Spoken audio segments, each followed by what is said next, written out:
আসসালামু আলাইকুম সুপ্রিয় শিক্ষার্থীবৃন্দরা, আশা করি তোমরা সবাই ভালো আছো। আজকে তোমাদেরকে আমি যে টপিকস নিয়ে আলোচনা করব সেটা হচ্ছে তৃতীয় অধ্যায়ের বুলিয়ান অ্যালজেব্রা। তো বুলিয়ান অ্যালজেব্রা এই যে টপিকসটা আলোচনা করব, এটা মূলত কিছু সূত্র নিয়ে, হ্যাঁ, ডিজিটাল ডিভাইসের সাথে অ্যাডজাস্ট করা যায় জিরো আর ওয়ানের যে কম্বিনেশন নিয়ে মিস্টার জর্জ বুল 1847 সালে এই সূত্রটা আবিষ্কার করেন। অর্থাৎ জিরো আর ওয়ান দিয়ে কিভাবে ডিজিটাল ডিভাইসের সাথে গাণিতিক একটা সম্পর্ক তৈরি করা যায়। তো বিষয়টা এবং টপিকসটা কিন্তু খুব মজার। তো আমরা আজকে এই টপিকস নিয়ে একটু আলোচনা করব এবং দেখব যে কিভাবে আসলে জিরো আর ওয়ান দিয়ে মজার মজার অনেক করা যায়। তো বুলিয়ান অ্যালজেব্রায় কয়েকটা অপারেশন আছে, মৌলিক অপারেশন বলে এগুলাকে, ঠিক আছে? তো এই মৌলিক অপারেশন হচ্ছে তিন ধরনের। মৌলিক অপারেশন তিন ধরনের, ঠিক আছে?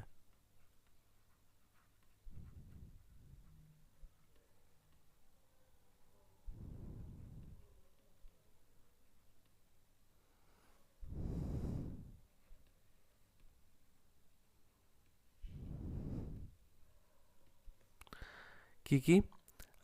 একটা হচ্ছে অর অপারেশন, আর একটা হচ্ছে অ্যান্ড অপারেশন, আর আরেকটা হচ্ছে নট অপারেশন, ঠিক আছে? তো অর অপারেশনের কাজটা কি? এখানে দুইটা চলক থাকবে, ঠিক আছে, এ ও বি।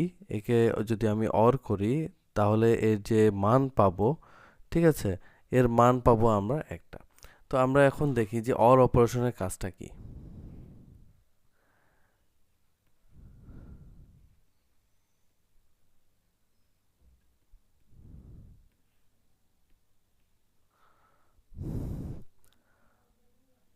এখানে অর অপারেশনে আমরা দুই দুইটা চলক অথবা তার অধিক চলক নিয়ে, ইনপুট নিয়ে আমরা কিন্তু কাজ করতে পারি।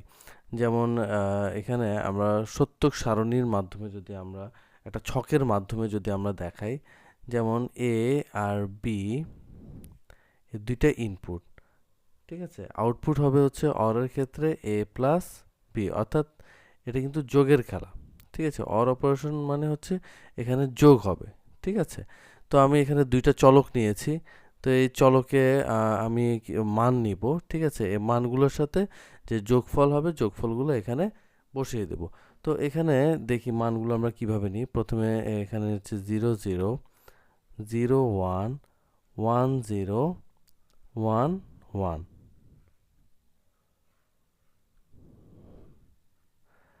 তো এখানে অর অপারেশনের ক্ষেত্রে যে জিনিসটা আমাদেরকে খেয়াল করতে হবে সেটা হচ্ছে যে যখন দুইটা চলকের মানই কেবলমাত্র জিরো হবে, এখানে জিরোকে আমরা এভাবেও দিতে পারি। জিরোকে আমরা মিথ্যা হিসেবে দিলাম, আর ওয়ানকে আমরা সত্য হিসেবে প্রকাশ করতে পারি। যখন উভয় ক্ষেত্রে মিথ্যা হবে তখনই কেবলমাত্র আমার রেজাল্টটা কী হবে? মিথ্যা হবে। আর বাকি যে কোনো একটা যদি আমার সত্য হয় তাহলে আমার আউটপুটটা হবে সত্য। অথবা এভাবেও আমরা বলতে পারি, যখন দুইটা মানই কেবলমাত্র অথবা সকল ইনপুটই যখন জিরো হবে তখন আমার আউটপুটটা জিরো হবে। আর বাকি যে কোনো একটা ইনপুট যদি ওয়ান হয় তাহলে আমার সবগুলোই কী হয়ে যাবে? ওয়ান হয়ে যাবে। তো এখানে হচ্ছে এই অর অপারেশনের এই যে সত্যটা। তো এখানে বইয়ে কিন্তু খুব সুন্দরভাবে লেখা আছে যে এখানে দেওয়া আছে এ ও বি উভয়ের মান মিথ্যা হলে অর অপারেশনের প্রাপ্ত রাশির মানও মিথ্যা হবে। দুইয়ের অধিক চলকের যে কোনো একটি চলক সত্য হলে অর অপারেশনের ফলও সত্য হয়। এই যে এখানে যে কোনো একটা মান যদি সত্য হয় তাহলে অর অপারেশনের মানও কি হয়ে যাবে? সত্য হয়ে যাবে। আর দুইটাই যদি আমার মিথ্যা হয়ে যায় তাহলে এই অপারেশনও আমার রেজাল্টটা মিথ্যা হয়ে যাবে। তো এখন আমরা একটা জিনিস খেয়াল করি, এই যে আমি এখানে দুইটা চলক নিয়েছি, চলকের যে মান নিয়েছি টোটাল কয়টা? 4টা, তাই না? এটা কিভাবে নিয়েছি আমরা একটু পরেই আমরা এটা বিস্তারিত দেখব। যে এখন আমি যে জিনিসটা দেখাচ্ছি, যেমন এটা হচ্ছে 0-র বাইনারি মান, এটা 1-এর বাইনারি মান, এটা 2-এর বাইনারি মান, আর এটা হচ্ছে 3-এর বাইনারি মান। যেহেতু দুইটা চলক, অর্থাৎ 2^2 যদি হয়, তাহলে আমি 4টা মান, অর্থাৎ 0 থেকে 3 পর্যন্ত মান আমি নিতে পারবো। যদি এখানে 3টা চলক হতো, যেমন হচ্ছে এ, বি, সি, এখানে যদি এরকম 3টা চলক হতো, তাহলে আমরা কিভাবে কয়টা মান নিতাম? তাহলে 2^3 ইজ ইকুয়াল টু কত? 8। অর্থাৎ 8টা বাইনারি মান আমার এখানে নিতে হতো। ঠিক আছে? যেমন 0 থেকে 7 পর্যন্ত এদের বাইনারি মান, ঠিক আছে, 3 বিটের বাইনারি মান আমাকে এখানে নিতে হতো। যেমন 0-র জন্য হচ্ছে সবগুলোই 0, 0, 0, 1-এর জন্য হচ্ছে 0, 0, 1, 2-এর জন্য 0, 1, 0, 3-এর জন্য 0, 1, 1, 4-এর জন্য 1, 0, 0, 5-এর জন্য হচ্ছে 1, 0, 1, 6-এর জন্য 1, 1, 0, 7-এর জন্য 1, 1, 1। ঠিক আছে? তো এখানে হচ্ছে 7। তো এভাবে আমরা কিন্তু এই মানগুলো নিতে পারি। ঠিক আছে? তো এখানে অর অপারেশনের যে বিষয়টা, সেটা আমরা তাহলে বুঝতে পারলাম। তো এখন আমরা দেখব অ্যান্ড অপারেশন কিভাবে কাজ করে। ঠিক আছে? আচ্ছা, এখন আমরা দেখব হচ্ছে অ্যান্ড অপারেশন।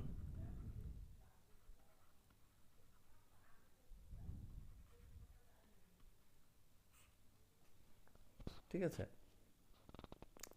তো অ্যান্ড অপারেশনটা যেভাবে কাজ করে সেটা হচ্ছে যে একইভাবে আমি দুইটা চলক নিব, এ অথবা বি। এর আউটপুটটা হবে হচ্ছে এ ইন্টু বি, অর্থাৎ অ্যান্ড অপারেশনটা হচ্ছে কি, গুণের কাজ করে। তো একইভাবে আমার মান নিই 0, 0, 0, 1, 1, 0, 1, 1। ঠিক আছে? তো এখন এর ভ্যালু কি আসবে, এর রেজাল্ট কি আসবে? 0-র জন্য সবগুলোই 0 হয়ে যাবে। এখানে একটা জিনিস খেয়াল করতে হবে অ্যান্ড অপারেশনের ক্ষেত্রে, সেটা হচ্ছে যখন আমার উভয় মানই সত্য হবে, অর্থাৎ উভয় চলকের মানই সত্য হবে, অর্থাৎ 1, 1 হবে, তখনই আমার রেজাল্টটা 1 হবে। আর বাকি যে কোনো একটা যদি মিথ্যা হয়, তাহলে অ্যান্ড অপারেশনের ক্ষেত্রে রেজাল্ট কি হয়ে যাবে? মিথ্যা হয়ে যাবে। বুঝতে পেরেছি? অর্থাৎ 1কে যদি আমি সত্য ধরি আর 0কে যদি আমি মিথ্যা ধরি, তাহলে উভয় ক্ষেত্রেই যখন আমার সত্য হবে, তখন রেজাল্টটা আমার সত্য আসবে।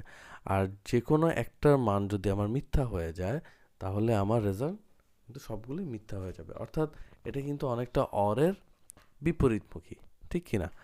তো এই যে অ্যান্ড এবং অরের অপারেশন আমরা দেখলাম। তো ঠিক একইভাবে আমরা এখানে দুইটা চলক নিয়েছি, 3টা চলকের ক্ষেত্রেও একইভাবে এরকম। তো আরেকটা যে অপারেশন আছে সেটা হচ্ছে কি, নট অপারেশন। এখন আমরা একটু দেখি যে নট অপারেশন কিভাবে কাজ করে। ঠিক আছে? নট অপারেশনে হচ্ছে আমার একটা মাত্র চলক থাকবে, রেজাল্ট হবে একটা। তো চলক একটা বলতে এখানে যেহেতু একটা, তাহলে আমার দুইটা মান নিতে হবে। একটা হচ্ছে 0, 0-র জন্য এটা এ নট মানে কি, এটা বিপরীত হয়ে যাবে, অর্থাৎ 1 হয়ে যাবে। যদি মিথ্যা হয় তাহলে এটা সত্য হয়ে যাবে, আর যদি এটা সত্য হয় তাহলে এটা মিথ্যা হয়ে যাবে। এটা হচ্ছে নট অপারেশনের কাজ বা সূত্র। ঠিক আছে? এই জিনিসটা আমাদের মনে রাখতে হবে। এই যে আমি 3টা মৌলিক অপারেশন আলোচনা করলাম, অর অ্যান্ড নট, এই 3টা মৌলিক অপারেশনের ছকগুলো আমাদের খুব ভালোভাবে কিন্তু বুঝে নিতে হবে, এবং এটা কিন্তু ভালোভাবে খেয়াল করতে হবে। ঠিক আছে? এটাই হচ্ছে আমাদের আসল বেসিক। হ্যাঁ, এরপরে সামনে আমাদের যত ধরনের ম্যাথমেটিক্যাল টার্ম আসবে, যত ধরনের ম্যাথমেটিক্যাল কাজ আসবে, সবগুলোতে কিন্তু আমাকে এই ছক অনুযায়ী অ্যাপ্লাই করতে হবে। ঠিক আছে? তো এখন আমরা একটা জিনিস যেটা দেখব, নেক্সট স্টেপ, সেটা হচ্ছে যে আমরা বুলিয়ান কিছু উপপাদ্য দেখব। ঠিক আছে? অর্থাৎ আমি এটাকে বলি যে কিছু সূত্র দেখব আমরা। ঠিক আছে? সামনে আমাদের কিছু ম্যাথমেটিক্যাল টার্ম আছে, এই ম্যাথমেটিক্যাল টার্মে এই উপপাদ্যগুলো অথবা এই সূত্রগুলো আমাদের কিন্তু প্রচুর পরিমাণে কাজে লাগে। হ্যাঁ। তো এখানে এই যে এখানে আমরা বাম পাশে একটা ছবি দেখতে পাচ্ছি, সরি ডান পাশে একটা ছবি দেখতে পাচ্ছি। এই যে ডান পাশে যে ছবিটা, এখানে বেসিক বুলিয়ান অ্যালজেব্রিক আইডেন্টিটিস, হ্যাঁ, এখানে হচ্ছে যোগের ক্ষেত্রে তোমরা খেয়াল করো, a plus zero is equal to হচ্ছে A plus one is equal to one, A plus A is equal to A plus A not is equal to one. Zero into, এখানে কিন্তু ইন্টুটা চিহ্নটা দেওয়া হয় না, তাহলে zero into A is equal to zero, one into A is equal to A into A is equal to A into A not is equal to zero. এই যে আমাদের মৌলিক যে উপপাদ্য, এই উপপাদ্যটা কিন্তু খুব মনোযোগ সহকারে আমাদের এটা খেয়াল করতে হবে এবং মুখস্থ করে ফেলতে হবে, ঠিক আছে? কারণ পরবর্তীতে আমাদের যত ধরনের ম্যাথমেটিক্যাল টার্ম আছে অথবা প্রমাণ যেগুলো দেখাতে হবে, এগুলো কিন্তু আমাদের এই সূত্রের সাহায্যেই করতে হবে। তো এখন আমি তোমাদেরকে দেখিয়ে দিব, এটা কিন্তু এমনি এমনি আসেনি, এটার পিছনে যথেষ্ট যুক্তি রয়েছে। যেমন হচ্ছে যে এখানে দেখি যে আমরা যোগের অর্থাৎ অরের যে অপারেশন আমরা দেখেছি, এই অরের অপারেশন থেকে কিন্তু আমরা এগুলো বের করব, ঠিক আছে? যেমন অরের অপারেশন আমরা কি দেখেছি, যে এ বি, আমি ছোট্ট করে একটু লিখি, অর অপারেশনে কি এ প্লাস বি, তাই না? জিরো জিরো হলে zero, zero one, one zero, one one, তাই তো? তো অর অপারেশনে যে কোনো একটা যদি সত্য হয় তাহলে সত্য হয়ে যাবে, ঠিক আছে? আচ্ছা, এখন এখানে দেখি যে A plus zero is equal to A, এটা কিভাবে আসলো? আমি এর মান একবার জিরো ধরবো, আবার একবার ওয়ান ধরবো, ঠিক আছে? তাহলে প্রথমটার ক্ষেত্রে দেখি, প্রথমটার ক্ষেত্রে কী হবে, তাহলে জিরো দিয়ে একবার দেখি, zero plus zero is equal to কী হবে, জিরো। উভয় যেহেতু মিথ্যা তাহলে মিথ্যা। আচ্ছা, এখন ওয়ান প্লাস জিরো তাহলে কি হবে, ওয়ান, তাই না? আমরা যোগের ক্ষেত্রে কি জানি, যে ও যদি ওয়ান হয়, যে কোনো একটা যদি ওয়ান হয়, তাহলে কি হয়ে যাবে, রেজাল্ট ওয়ান হয়ে যাবে, তাই তো? তো এখন দেখি যে এর মান জিরো ধরার কারণে জিরো আসছে আমার রেজাল্ট, এর মান ওয়ান ধরার কারণে আমার রেজাল্ট ওয়ান আসে। তাহলে দেখি যে এই এর মান জিরো আর ওয়ান আসার কারণে আমার রেজাল্টও কিন্তু জিরো আর ওয়ান আসে। তাহলে A plus zero is equal to এটা কিন্তু আমি লিখতে পারি। এখন আমি পরেরটাই দেখি যে A plus one is equal to one, এটা কীভাবে হলো? একইভাবে আমরা এর মান একবার জিরো, এর মান একবার ওয়ান ধরবো, ঠিক আছে? তো এর মান একবার জিরো ধরি, তাহলে zero plus one is equal two, আমরা কি জানি যোগের ক্ষেত্রে ওয়ান হয়, আবার one plus one is equal to one. তাহলে এর মান একবার জিরো আর একবার ওয়ান ধরার কারণে আমার উভয় ক্ষেত্রেই কিন্তু রেজাল্টটা ওয়ান আসছে। তাহলে A plus one is equal to one আমি লিখতে পারি, ঠিক আছে? তো পরেরটা আমি দেখি, A plus A is equal to A. তো একইভাবে এর মান যদি জিরো ধরি, যেহেতু দুটোটাই এ, তাহলে জিরো প্লাস জিরো, ওয়ান ধরলে one plus one, zero zero হলে জিরো, ওয়ান প্লাস ওয়ান ধরলে ওয়ান, হ্যাঁ, এর মান জিরো আর ওয়ান ধরার কারণে রেজাল্টটা আমার একই আসতেছে। তাহলে A plus A is equal to A আমি লিখতে পারি। আচ্ছা, এ প্লাস এ নট, এর মান যদি আমি জিরো ধরি তাহলে এ নট কি হয়ে যায়, নট মানে কি, বিপরীত, অর্থাৎ এটা ওয়ান হয়ে যাবে। আর এর মান যদি ওয়ান ধরি তাহলে এটা কি হয়ে যাবে, জিরো হয়ে যাবে। তাহলে আমার প্রতি ক্ষেত্রে কি আসতেছে, ওয়ান আসতেছে। তাহলে A plus A not is equal to আমার ওয়ান, ঠিক আছে? তাহলে বুঝতে পারছি যে আমাদের এই জিনিসটা কিন্তু এমনি এমনি আসেনি, এর পিছনে কিন্তু যথেষ্ট আমাদের লজিক এবং যুক্তি রয়েছে। সেটা কিভাবে, এই অর অপারেশনের মাধ্যমে, ঠিক আছে? তার মানে আমাদের অর অপারেশনটা খুব ভালোভাবে আত্মস্থ করতে হবে, ঠিক আছে? তো এখন দেখি যে এই মাল্টিপ্লিকেশনটা কিভাবে আসছে। জিরো ইন্টু এ, তাই না, ইজ ইকুয়াল টু কি আসছে, জিরো আসছে, তাই না? তো আমরা এটা আমরা সবাই অ্যান্ডের অপারেশন জানি, অর্থাৎ এটা গুণের অপারেশন। একটু খেয়াল করি, এ আর হচ্ছে বি, তাহলে এ ইন্টু বি, এটা হচ্ছে অ্যান্ড অপারেশন, তাই না? Zero zero, zero one, one zero, one one, ঠিক আছে? তো জিরো জিরোর জন্য না, অ্যান্ড অপারেশনে কি, যে কোনো একটা যদি মিথ্যা হয় অর্থাৎ জিরো হয় তাহলে সেটা জিরো হয়ে যাবে, যেহেতু উভয় মিথ্যা তাহলে মিথ্যা, এখানে একটা জিরো আছে তাহলে জিরো, এখানে একটা জিরো আছে, তাহলে জিরো। উভয় যখন সত্য হবে তখনই কেবল সত্য হবে। ঠিক আছে, তো এখন এই জিনিসটা আমি সাইডে রাখলাম। এখন হচ্ছে আমরা এই যে এই চিত্রের এই সাইডটায় আমি একটু খেয়াল করি যে zero into A is equal to zero. আচ্ছা, তো খেয়াল করি এর মান যদি আমি জিরো ধরি, তাহলে zero into zero is equal to কী হয়? জিরো হয়, তাই না? আচ্ছা, এর মান যদি আমি ওয়ান ধরি, তাহলে জিরো ইন্টু ওয়ান কী হয়? জিরোই হয়, তাই না? তো এর মান আমি যত হ্যাঁ, এর মান আমি একবার জিরো একবার ওয়ান ধরছি, কিন্তু প্রতিবারই আমার জিরো আসছে। তার মানে আমি বলতে পারি zero into A is equal to zero. আচ্ছা, এখন দেখি one into A is equal to A হয়। তো এটা কীভাবে? এর মান আমি একবার জিরো ধরি, তাহলে এটা কীভাবে যাবে? জিরো হয়ে যাবে। এর মান আমি ওয়ান ধরি, তাহলে এটা কী হয়ে যাবে? ওয়ান হয়ে যাবে। তাহলে এর মান আমি যাই নিচ্ছি, আমার রেজাল্টও তাই আসছে। তার মানে one into A is equal to A, এটা আমি লিখতে পারি। ঠিক আছে, পরেরটা দেখি যে A into A is equal to A. তো একইভাবে আমরা সবগুলোই কিন্তু প্রমাণ করতে পারি। তো এখন আমাদের কয়েকটা উপপাদ্য আছে, বুলিয়ান উপপাদ্য। এগুলা আমরা প্রমাণ করব। ঠিক আছে, এগুলো পরীক্ষায় কিন্তু আসে যে বুলিয়ান উপপাদ্য এরকম দিয়ে দিল, এটাকে প্রমাণ করতে বললো। হ্যাঁ, যেমন আমরা 9-10-এ করেছি left hand side right hand side এভাবে প্রমাণ করে। ঠিক আছে, একটা পক্ষ নিয়ে আমরা সমাধান করে দেন হচ্ছে আমরা মিলাই দিই। তো আমরা এখন এটা দেখব।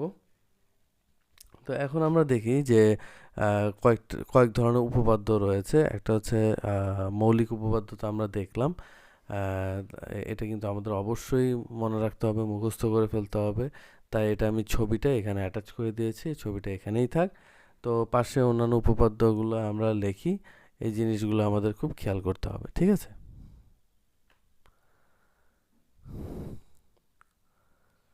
এখানে একটা যেটা আছে সহায়ক উপপাদ্য। হ্যাঁ,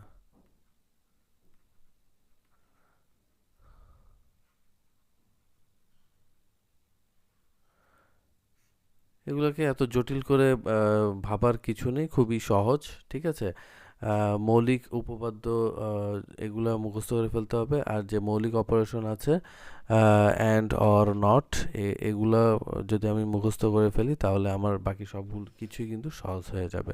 আর এই লেকচারটা কয়েকবার আমরা যদি দেখি, তাহলে আশা করি বাকি কোনো সমস্যাই থাকবে না। তো এখানে একটা উপপাদ্য দেওয়া আছে, যেমন A into A plus B is equal to এ।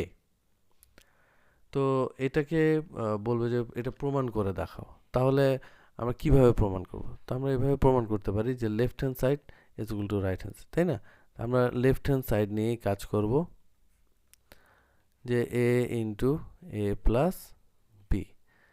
আচ্ছা, এটা গুণ করে ফেলি, এ ইন্টু এ, তাই তো, প্লাস এ ইন্টু বি, তাই না? তাহলে এ ইন্টু এ কী হয়? আমরা এখানে থেকে দেখি যে A into A is equal to A, তাই না? তো A into A is equal to A হয়, প্লাস এ ইন্টু বি। আচ্ছা, এখান থেকে এ কমন নিই, তাহলে কি হয়? ওয়ান প্লাস বি হয়, তাই না? এখানে একটা জিনিস দেখি যে আমরা এখানে দেখেছি যে যোগের ক্ষেত্রে A plus one is equal to কত? ওয়ান। তো আমি A plus one is equal to one লিখেছি। আমি কি এটা এভাবে লিখতে পারি না? One plus A is equal to one, অথবা one plus B is equal to one, অথবা one plus C is equal to one. হ্যাঁ, তার মানে কি আমার one plus B is equal to এটা আমি ওয়ান লিখতে পারি। তাহলে এ ইন্টু ওয়ান। ঠিক আছে, তো এ ইন্টু ওয়ান মানে কত? এ হয়। ঠিক আছে, যেহেতু one into A is equal to A, তাহলে এ ইন্টু ওয়ানও এ। তার মানে আমার left hand side is equal to right hand side. এটা আমি প্রমাণ করে দিলাম। ঠিক আছে, তো এটা আশা করি তোমরা সবাই বুঝেছো। এখন আরেকটা আমি আরও কয়েকটা এরকম দেখাবো যে কিভাবে এগুলোকে প্রমাণ করা যায়, খুবই সহজ।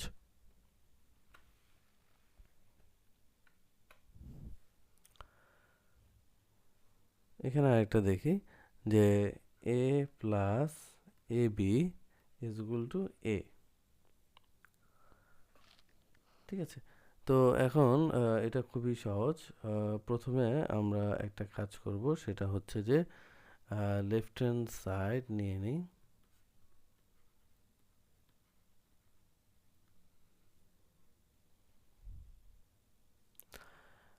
আমরা যদি একে কমন নিই তাহলে কত হয় দেখি করে, তাহলে 1 + b, তাই না?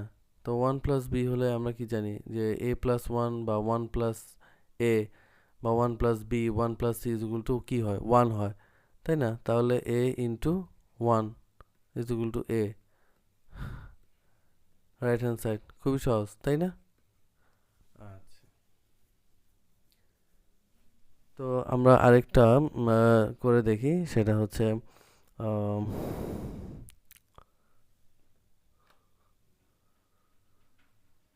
a plus a not B is equal to a plus B. এটা আমরা কি লেফট হ্যান্ড সাইড নিব, ঠিক আছে? a plus a not B. আচ্ছা, এখানে একটু আমাদের চিন্তা করতে হবে যে এটা কিভাবে সমাধান করা যায়, ঠিক আছে? তো এখানে আমাদের যে জিনিসটা নিতে হবে এটা একটু ক্রিটিক্যাল, ঠিক আছে? এখানে আমাদের একটা যে ট্রিক্স খেলতে হবে, সেটা হচ্ছে যে এ সাথে একটা 1 নিলাম প্লাস এ নট বি, ঠিক আছে? এ ওয়ানটা এই কারণেই আমি নিয়েছি, আমার এ ওয়ানটাকে ভেঙে আমি যেন একটা বি নিয়ে আসতে পারি। কিভাবে এখনই দেখাচ্ছি। এ ওয়ানটাকে ভেঙে আমি এভাবে লিখতে পারি কিনা, 1 প্লাস বি, ঠিক আছে? কারণ আমরা কি জানি 1 plus A is equal to 1, তাই না?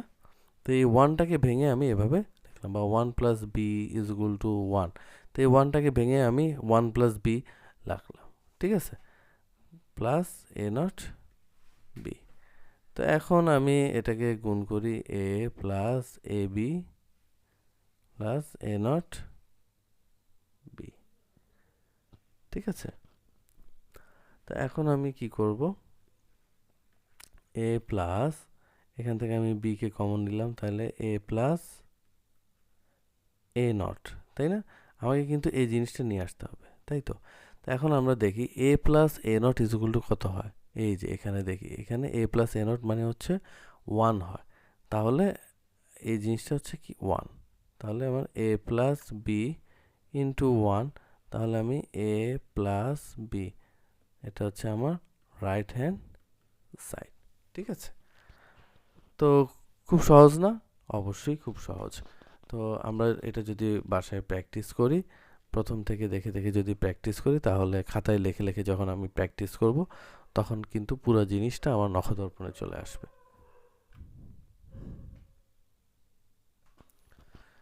এখন আমরা আরেকটা উপপাদ্য প্রমাণ করব।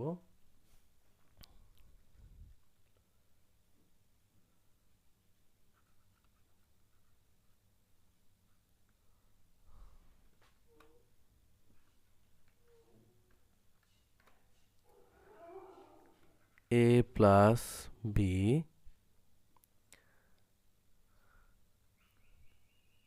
Into A plus B not is equal to A. তো আমি লেফট হ্যান্ড সাইড নিয়ে করি, A plus B, A plus B not, ঠিক আছে? তো এখন আমি কি করব, এটাকে গুণ করে দেব। তাহলে A into A plus A into B not plus B into A plus B into B not, ঠিক আছে? এ ইন্টু এ কি হয়, এ হয়ে যায়। আচ্ছা, তাহলে A B not plus A B plus এটা কি হয়ে যাবে, এটা 0 হয়ে যাবে। কারণ কি আমরা জানি A into A not is equal to 0, তাহলে মানে কি বি ইন্টু বি নটও 0 হয়ে যাবে।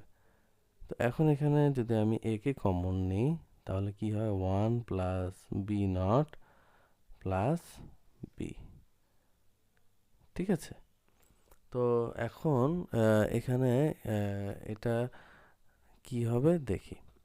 এটা দেখি যে 1 + b0, আমরা কি জানি a+1 বা 1 + a, এই যে a+1 = 1 বা 1 + a = 1, তাই না? তো এখানে যে কোনো রাশি আসুক না কেন, সেটা a অথবা b অথবা b0, তাহলে কি হয়ে যাবে? এটা 1 হয়ে যাবে। তো এটা 1 হয়ে গিয়েছে। পরে আবার কি 1 + b, সেটাও 1 হয়ে গিয়েছে, তাই না? তাহলে এটা কি হবে? শুধু a × 1, তাহলে a হয়ে যাবে। ঠিক আছে? তার মানে আমার রাইট হ্যান্ড সাইড এটা প্রমাণিত। বুঝতে পেরেছি? আচ্ছা, তো এখন আরেকটা আমি দেখাবো, সেটা হচ্ছে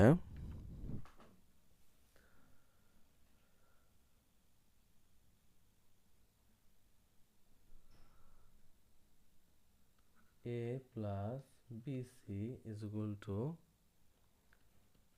a plus b into a plus c। তো এখানে রাইট হ্যান্ড নিয়ে কাজ করতে হবে। Right hand side a plus b into a plus c, a into a plus a into c, b into a plus b into c। এটা a হয়ে যাবে, এটা ac প্লাস এটা ab প্লাস এটা হচ্ছে bc। ঠিক আছে? তো আমাদেরকে কি করতে হবে? a plus bc। আচ্ছা, তো এখন এই তিনটা থেকে আমি a কে কমন নিই, তাহলে 1 + c + b প্লাস bc। তাহলে 1 + c + b, তার মানে কি 1 এর সাথে আমি যেটাই আমি করবো সেটা 1 হয়ে যাবে, তাই তো? পরে আবার কি আসছে, এটা যদি 1 হয়ে যায়, 1 + c যদি 1 হয়ে যায়, তাহলে 1 + b ও 1 হয়ে যাবে। তাহলে এখানে সাথে শুধু a থাকবে, তাহলে প্লাস bc। তাহলে এটা হচ্ছে আমার লেফট হ্যান্ড সাইড প্রমাণিত। ঠিক আছে? তাহলে আমরা বুলিয়ান উপপাদ্যের যতগুলা সূত্র আমরা দেখলাম, এগুলো আমরা প্রমাণ করলাম। তো এখন এইগুলাকে কাজে লাগিয়ে আমাদের সামনে গাণিতিক কিছু বিষয় থাকবে। এই গাণিতিক জিনিসগুলো আমরা আস্তে আস্তে সমাধান করব। তো আজকে আপাতত এই পর্যন্তই। তো পরবর্তী ক্লাসে আমরা কিন্তু এই যে গাণিতিক যে সমস্যা রয়েছে, এই সমস্যার সমাধান করব। এরপরে ডি মর্গানের যে উপপাদ্য রয়েছে, উপপাদ্যগুলো আমরা দেখব। তাহলে সবাইকে আজকে এ পর্যন্তই। ধন্যবাদ। আসসালামু আলাইকুম।